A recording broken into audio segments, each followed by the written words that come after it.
Bonjour et bienvenue sur la chaîne Vivre enfin, la chaîne qui vous fait du bien. Le mental, les émotions, le corps physique, à quoi cela peut-il bien servir? Aujourd'hui, nous allons commencer par un peu de théorie qui sera très utile pour comprendre ce sur quoi nous allons nous appuyer au cours des prochaines vidéos de cette chaîne, notamment pour approfondir la connaissance de soi. Celle-ci, comme vous le savez, est indispensable au bien-être et à l'épanouissement personnel. Le mental, les émotions, le physique, l'être, à quoi cela peut-il bien servir? Nous connaissons tous la notion de corps physique.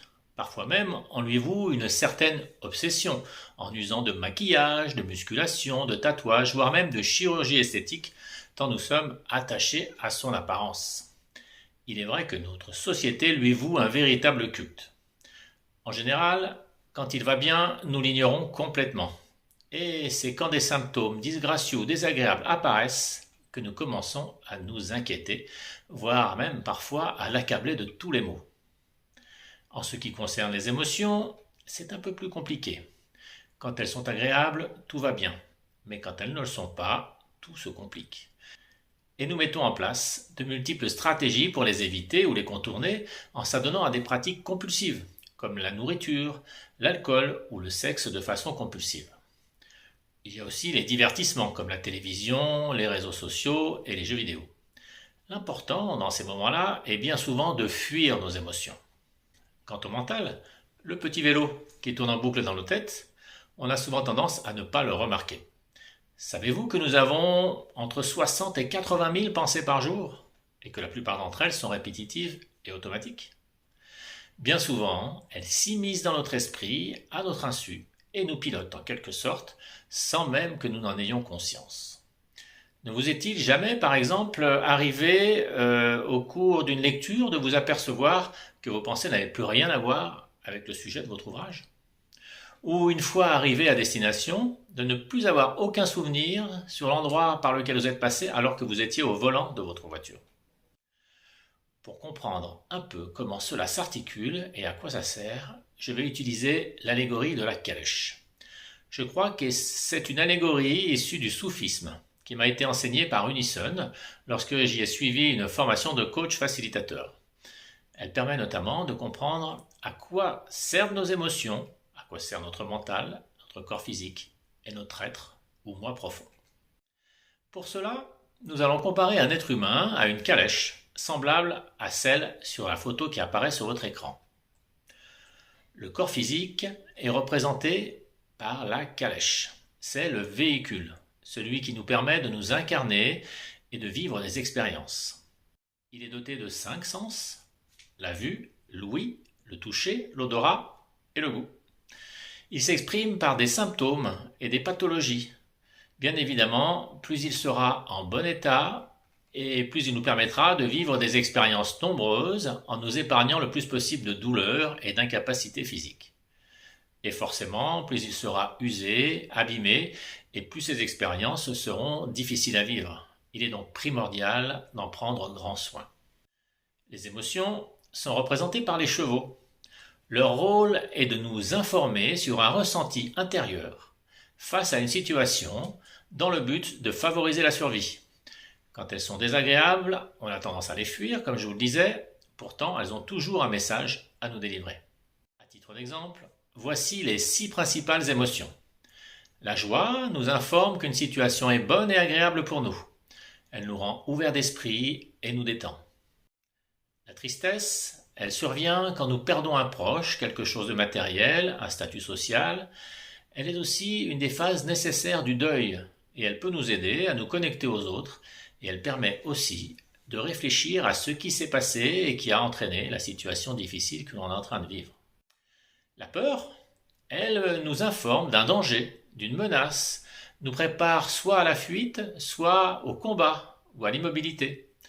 L'immobilité peut être nécessaire pour échapper à un prédateur, comme cela se produit d'ailleurs dans le film Into the Wild. Je ne sais pas si vous l'avez vu, mais à un moment, le héros est approché par un ours.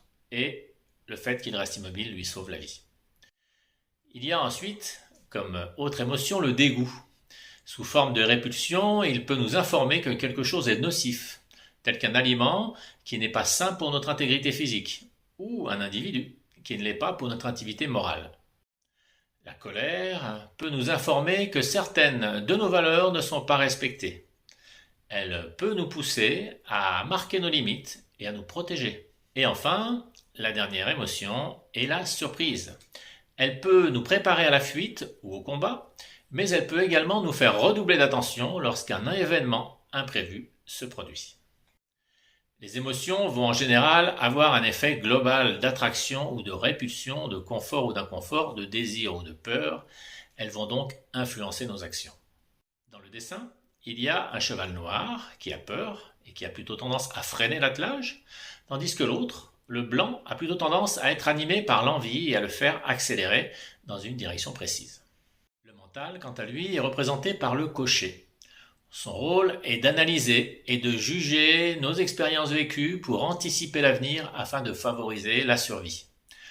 Tout ce que nous percevons par nos 5 sens et qui représente des millions d'informations à chaque instant est, pour ne pas engorger notre mental, filtré puis classifié comme il faut, il ne faut pas, c'est bien, c'est mal, c'est cool ou c'est dangereux, etc. Ces informations sont donc cataloguées en fonction de notre système de croyances établi depuis notre petite enfance, au fur et à mesure de nos expériences vécues et de nos conditionnements familiaux, scolaires ou sociétaux. Par exemple, si une expérience de baignade a été un heureux moment de partage et d'amusement, vous en retirerez certainement la croyance que l'eau est fun. Tandis que si vous avez failli vous noyer, vous aurez tendance à appréhender l'eau. Ce faisant, le mental peut procéder à des généralisations contre-productives. On y reviendra lors d'une prochaine vidéo. Le mental a souvent tendance à se focaliser sur les choses négatives, dangereuses ou désagréables. Ainsi, les pensées qui tournent en boucle dans nos têtes ne sont jamais nos meilleurs souvenirs, mais bien souvent des regrets du passé ou des craintes de l'avenir. Chacun des 3 plans que l'on vient d'énumérer peut agir sur les 2 autres. Voici quelques exemples. Une douleur physique peut nous rendre tristes. C'est donc une émotion. Ou en colère. C'est encore une émotion. Elle peut prendre toute la place dans notre mental et nous empêcher de nous concentrer. Et là, c'est donc le mental. Une émotion du type surprise, comme un bruit d'explosion soudain et inexpliqué, peut nous faire ressentir une boule au ventre. C'est donc une sensation physique. Elle peut également parcourir notre corps de frissons et accélérer notre rythme cardiaque. C'est encore une sensation physique. Et elle peut également nous faire oublier ce à quoi nous étions en train de penser. Et il s'agit donc d'un impact sur notre mental. Autre exemple, une émotion joyeuse comme l'amour peut occuper toute la place dans notre mental et même nous faire oublier la faim. Ne dit-on pas d'ailleurs vivre d'amour et d'eau fraîche? Encore, une information mentale, comme l'annonce d'un décès ou d'un licenciement, peut nous faire ressentir une profonde tristesse. C'est donc une émotion. Et une importante perte d'énergie physique. Elle peut engendrer également des larmes, des spasmes et nous nouer la gorge. Et ça, ce sont des sensations physiques. Et enfin, dernier exemple, la vision d'une femme attirante, une image mentale, peut semer une espèce de confusion dans notre esprit, ou en tout cas dans celui d'un homme qui est sensible. Il s'agit là d'une émotion. Et elle peut entraîner la dilatation des pupilles, voire d'un autre organe que je ne nommerai pas ici. Et là, bien entendu, c'est une incidence physique. Pour finir, il reste un plan que nous n'avons pas vu, car c'est le plus discret. Il n'en est pas moins très important. Il s'agit de l'être ou le moi profond, qui est représenté par le passager de la calèche, celui qu'on ne voit pas de l'extérieur. C'est dans la philosophie bouddhiste, celui qui observe les autres plans, et notamment le mental et les émotions. C'est lui qui décide de s'incarner dans un corps pour vivre telle ou telle expérience. C'est donc lui qui devrait orienter et guider nos vies. Pourtant, c'est souvent loin d'être le cas. Il s'exprime beaucoup plus subtilement que les autres plans, sous forme d'intuition, ou après un long travail de connexion à soi, dans par exemple des pratiques méditatives que vous pourrez découvrir et pratiquer via la playlist qui doit s'afficher en haut de votre écran. Mais pour revenir à l'être, quand on lui est fidèle, on se sent aligné, léger, à sa place. Si je résume, le passager prend place dans la calèche, le véhicule, pour se rendre à une destination qu'on pourrait considérer comme sa mission de vie. Le cocher, le mental, tente de conduire les chevaux pour faire avancer l'attelage, en s'appuyant sur des critères logiques qu'il juge bons ou mauvais en fonction de ses connaissances et de son vécu, comme c'est mieux de passer par tel ou tel itinéraire car ça monte moins, c'est plus court ou ça sera plus facile de faire une pause.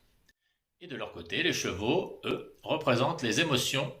Ils tirent l'attelage, soit pour avancer dans une direction attrayante, le cheval blanc qui représente les émotions agréables, soit pour fuir une direction qui n'inspire pas confiance, et c'est le cheval noir qui représente les émotions désagréables que l'on tente de fuir, comme la peur.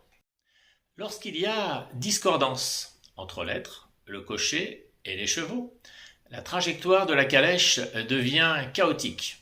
Celle-ci est malmenée et peut s'abîmer. Les chevaux tirent chacun dans leur sens et le cocher tente au prix de beaucoup d'efforts de gérer l'attelage. Le voyage est donc difficile, éprouvant et épuisant. En revanche, quand l'être, le cocher et les chevaux sont en parfait accord, la trajectoire de la calèche est fluide. Celle-ci est utilisée de manière respectueuse et le voyage est serein. L'objet de cette chaîne est d'aider chacune et chacun à rendre son voyage de la vie le plus serein possible. Si vous souhaitez en connaître un peu plus sur votre mission de vie, je vous conseille une vidéo qui va sortir très bientôt sur cette chaîne. Alors abonnez-vous et vous verrez, ça vaut le coup. C'est tout pour aujourd'hui et je vous dis à très bientôt sur la chaîne Vivre Enfin, la chaîne qui vous fait du bien.